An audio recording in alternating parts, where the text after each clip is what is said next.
You know how I got land? I was homeless. And I used to fish all the time. I wasn't fishing playing, I was fishing catching fish, because I drive to a rest area, because I kept charcoal in my trunk. And when I got to them little grills on the side of the rest area, I'd take my charcoal and I'd fry my fish. But I was always fishing somewhere illegally, because I ain't on no lake or nothing. And I catch a string of bass, probably get 6, 7 on there. Hey, what are you doing over here? Get away, get out of here. I pull my string up. Hey, them fish don't belong to you. Let them fish go. I got to take all them fish off the hook and throw it back in the water. He didn't know, man, that I'm trying to eat, but I can't break no law, so I got to go about my business. So first thing I said, I told God, I said, when I give me some money, I'm going to buy me a piece of land. Because I just want a piece of land where can't nobody run me off. I just want something I can stand on. This here piece belonged to me. So this how I did it. I was reading something one day, and I said, man, how much land is on earth? So I looked it up. It's a little over 36 billion acres of land on earth. At the time, it was between 5 and 6 billion people on earth. It's a little over 8 billion now. So I did a little hood math. I said to myself, if it's 36 billion acres of land and it's 6 billion people, just to me, everybody ought to have 6 acres of land. It was a scripture my mom used to tell me about all the time. She'd say, you have not because you ask not. So guess what I started asking for? 6 acres of land. Just wanted 6. So I messed around and got my first piece of money. I got me a check for about $115,000. So first thing I did, went to Dallas, Texas, said I'm gonna buy me some land. I found a piece of land I thought it was perfect. Had a fishing lake at the end of it because I love to fish. I said, man, this piece I'm gonna buy right here. Let me talk to somebody. I was with a real estate agent. I said, how much is this? He says, $250,000. I can't afford this. I said, I got about 115. He said, I don't think you're gonna be able to get it for that, but I'll make a call. So he called the guy. The guy said he would take 115 now, and I could pay him the rest later. And before I did it, I said, hey man, let me ask you something. How much land is that? He said, oh, that's 6 acres.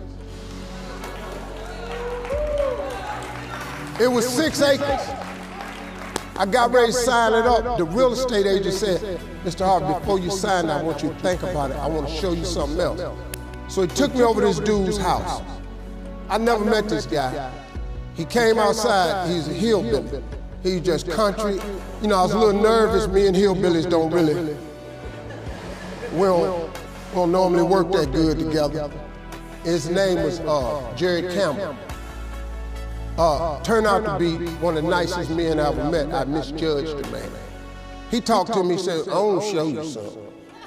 And I go over there and I couldn't believe it, man. It had rolling hills on it. It had 4 lakes on it, fishing ponds. I said, man, look at this right here. How many acres is this, man? He said, 16 acres. I said, man, I can't afford nothing like that. He said, well, hold on, I'm in a tide right now.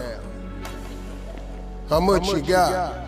I said, well, I was gonna do this other piece of land. I got 115, I'm gonna pay now. And if you give me a year to pay out the rest of it, I could buy it from you like that. He said, tomorrow morning, if you bring me a $115,000 check, I'm gonna give you this land. So I got the 16 acres of land the next day. So I said, wow, that's how it worked. You have not because you ask not. I asked for 6. Soon as I was gonna buy the 6, he put some grace on it. Next thing you know, I got 16 for the same money. So I got to thinking, I got a couple partners in Cleveland that's locked up. They not getting out of prison. So I asked God, could I have a 6?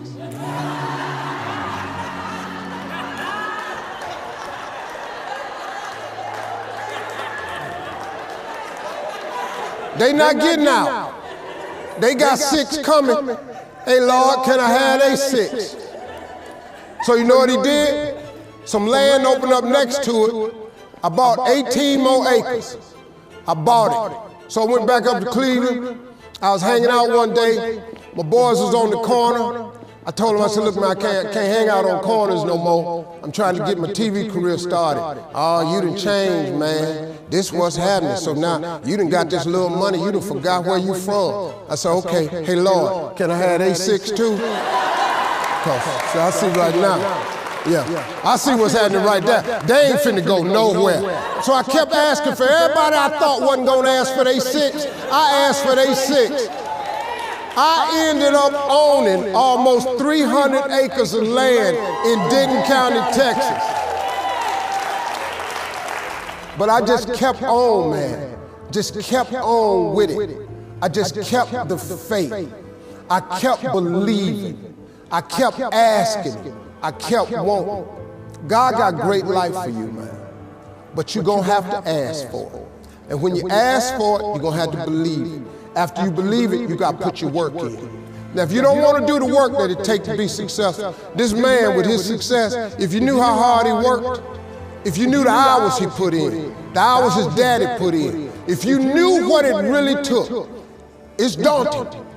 It's days, man, where you go, whoa, what is this I'm trying to do? But you got to hang in there. See, getting what you want is up to you. How you get there, that's up to God. See, the problem with you is you trying to figure out how to do something. Listen to this. The how-to ain't none of your business.